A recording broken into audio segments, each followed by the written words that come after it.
Mupiero yunga yatwewunyisiza. Yewunyisiza buli omu. Yakoze ekigeni. Akakiiko ka defense mu parliament kamuyise anyonyole controversial tweets. Zazateeka ku mikutu gye. Who determines Nagamba tajja gendayo. Naye n'amaliza nga those are clowns, fools.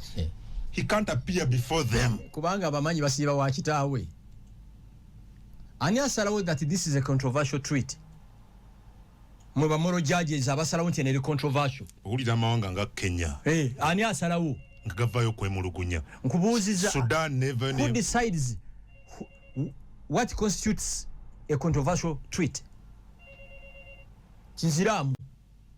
Omanyi wafudde ba moral judges. Ekirala be bayita ministry be expecting a line minister. Ndagayo ka close konna ka parliament nti ministry bwe yapyalinga bifaka chikaako CDF ayino kubeerawo. Kandake nalabye muto wange ani ono omubaka ani? Derek Nyeko. Esquiro summoning empologoma. Esquiro osamoninga General MK. Comedians kabisa.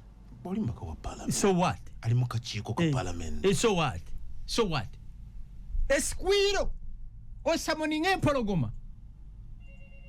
Ono CDF. Akirizibwo. Kubuziza ndagayo. But we've seen other CDF before appearing there. Chikirizibwa, it's optional. Ndagayo bagamenti ntino tuyise CDF.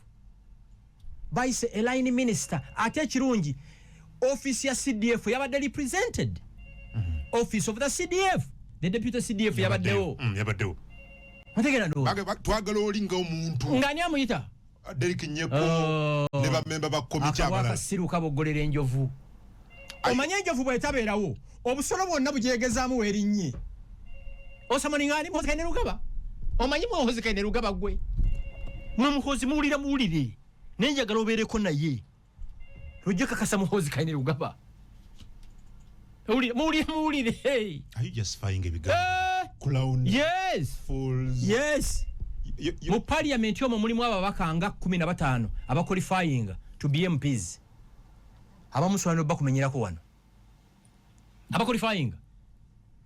But why are honorables? You think they're honorables? These are honorable members. But no, some of them are certified crooks. Ask me how. Olina nebamu nagama mwagenda ku trip Germany. Nagenda Entebbe nafuna stamp ya departure. Nafuna nene langa akomyonga tagenzeyo. You think we don't know them? Nagama nti agenze ku trip Germany yana ku 15. Nagenda Entebbe nakupira mu stamp ya departure ne arrive nga akomyeyo. We know them. We call them honorables nga olumbe tuyita ba reverend ba pastor. Naga posts za jeno zitadde gwanga lya fematiga.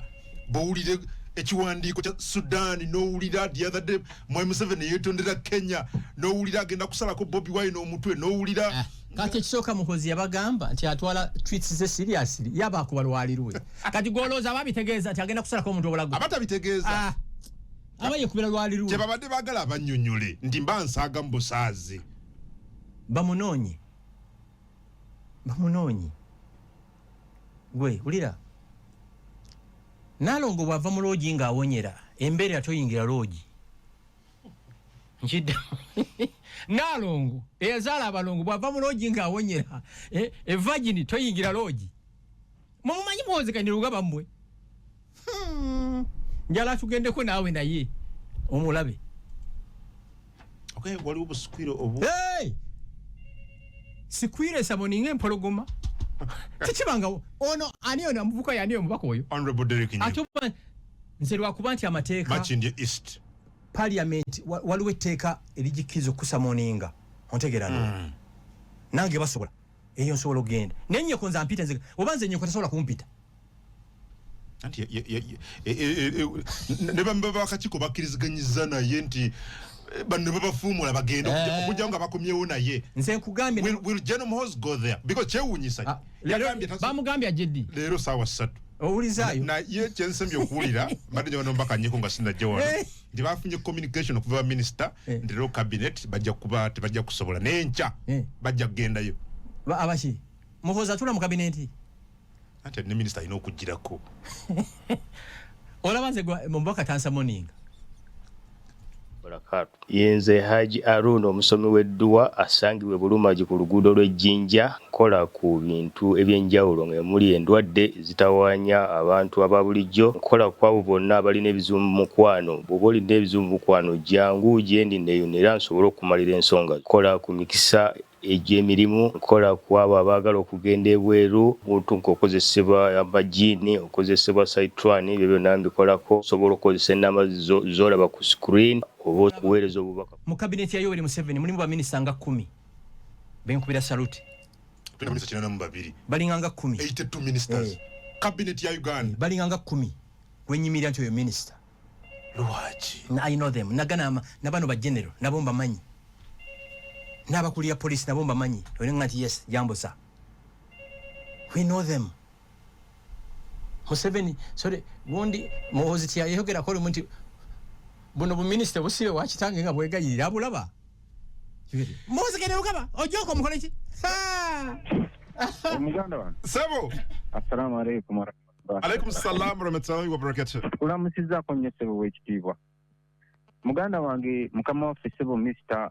Kasumba webale kujanga tulungamya senga abavubuka mu ggwanga lyaffe Uganda mukama Adam Funguno Uganda naddala abavubuka koja wanjita oyine emyaka emeka sebo nina emyaka 27 abuseemu kakati osuseemu emyaka 3 obuvubuka bukoma kwa 25 enkwegayiridde kasitoosuka 25 mbasi kyali muvubuka oyingidde liigi y'abasajja naye mu mbeera eno muganda wange Mr. Kasumba nkubiriza nanga abavubuka nti tumanye ebiseera byaffe eby'omu maaso ate kinnwanirira okubeera Katonda aba yakiteekateeka nze bwe ngenda kukubona enneekalakasa n'enkwata ekipiira neŋŋamba kino kibe nga tekijja kuba ebyo mmala biseera n'alirowoozezza nti tuve mu byobufuzi ebyeffujjo ebyokukubagana ebyokuvuma abantu ku TikTok ku Facebook ne ku mikutu emirala ogenze n'oyogera ku nsonga nti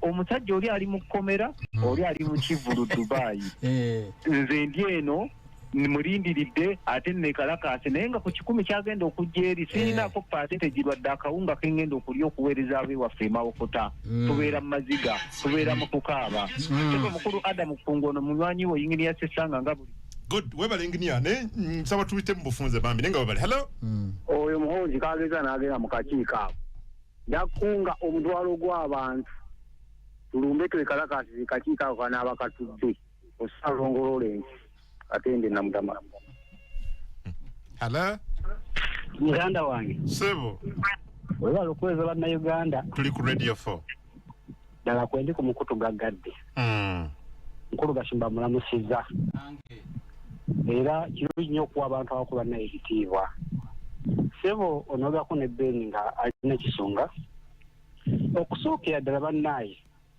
abavubuka tusooke tweruuzeemu kiki ekitusobola okukola okuba nga tuwangula bannaye empisa kintu kikulu nnyo tulekeerawo bannaye okulumbagana abantu abakulu ab'ebitiibwa nga tubavuma lowoozaamu wagyolaga omuntu oyo gw'ovuma tomanya nti oluusi yabadde agenda okukuyamba naye wonaafuna ekizibu ojja kakana takuyambye mutuufu twebeereremu ng'abavubuka tube n'empisa ate tukole tomanya tujja kutuuka essaawa tuwangule naffe tubeere bulungi abale nnyo sebo webale ndugu bona babiri tumalize hello sebo obanyabo ku radio 4 kwoli amanya go nejo sinzide oda Adam Kungu sebo ogamba otya munywanyi ndi wano munnange sebo webale kuweereza ggwanga Uganda n'Obuganda sebo webale na kuleeta Generali Frank Gashumba sajja ayogera ebigambo n'owulya ddala nga kyekyo singa tulina Bagashumba nga 10 eggwanga Uganda lyanditeeredde naye President Museveni abamafia baamwetooloola tata jona nga bulijjo ndi mwogezi wa Honorable Minister Princess Pacis Namuganza Minister avunaanyizibwa ku mayumba ekisookera ddala nze ndi mwogezi wa President Museveni era jjajja tugatava ku maina ku ballot ensonga ya General Muhoozi era natunuulidde Parliament nennewunye kyovola mukama wange Minister Pacis Namuganza baamuyitamu obwo bukiiko teyatawaana na kulinnyayo Parliament yafa takyali minister leadership twalina abasajja bali bajja kobolanye bakadaga ng'olaba bantu otunulia speaker yennyini aliko sanction ate mu bukiiko kiko buyita gye n'obuwozi era nze mpagira gye n'omusoyiza kulinnya mu bukiiko kiko obwo Parliament efu era President Museveni takyagirinamu na bwesiga abatunuulize bakola bye baagala n'olwekyo bannayuganda nga mmaliriza mbakubiriza naddala abavubuka tugenda mu kulonda tulonde abantu ab'ensonga badde ntunuulira wano endengera ekyabadde Dubai gandaba Bobi Wine alina kapere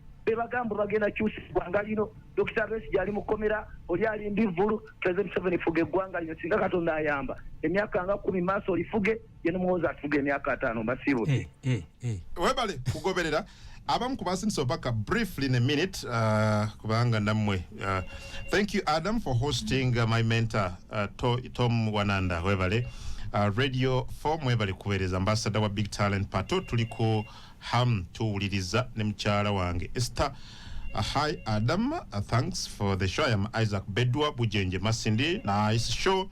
Hello Radio 4, we appreciate your views. Mr. Gashumba, good morning. Program yamwe it has hoped in uplifting and sensitizing the nation every Monday morning. Tell Gashumba that there are also police officers CIDs who can't extract statements from suspects. Webali kueleza Wilson Karegeya Kijunjuba Ngoma Kwende Wilson Kijunjuba Alimasende Ajambo Kungu, thanks for the program. This is Alinda Tiven getting you live from Masinde on Radio 7 Nabala Kade Echondoza Chikatusowesezo na kulwale Shivan Auma waliwe chibuzo kine kibambuza kikulu nnyo abanyanda bangi bakimbuuza President Taina program yonna ya kusinkana Banyarwanda ku Speak Hotel kulwomukaaga luno. There is no such a program. Bantu bankubira Gashumba batugambe tujje tusinkane President w'eggwanga this Saturday. There is no such a program, and take it from me, tewali program yonna President w'eggwanga nti agenda kusinkana Abanyarwanda ku Speak Hotel. Abanyarwanda balinze kimu executive order ekyagiro kya President ekigendo guidinga Ministry of Internal Affairs nira n'ebitongole ebirala okuhandolinga babaita the indigenous Banyarwanda made in Sereka bayita bakaswa Abanyarwanda bakaki bakaswa bana Uganda era tewetaba mu invent yonna eno executive order egenda ku guidinga Ministry of Internal Affairs nenira bahandolinze batya Abanyarwanda bakaswa era nkidda mu President Taina program yonna ya kusinkana Abanyarwanda ku Speak Hotel. Musibe bulungi mbagaiza kyemunjagaliza njagale nnyo Allah kuwa mukisa atanjagala Allah tuyamba akunkulira erinnyo lyo maaso limu buli wenkusanga nga nkutegeere tudde munga tuzema kume nze Adam Kongo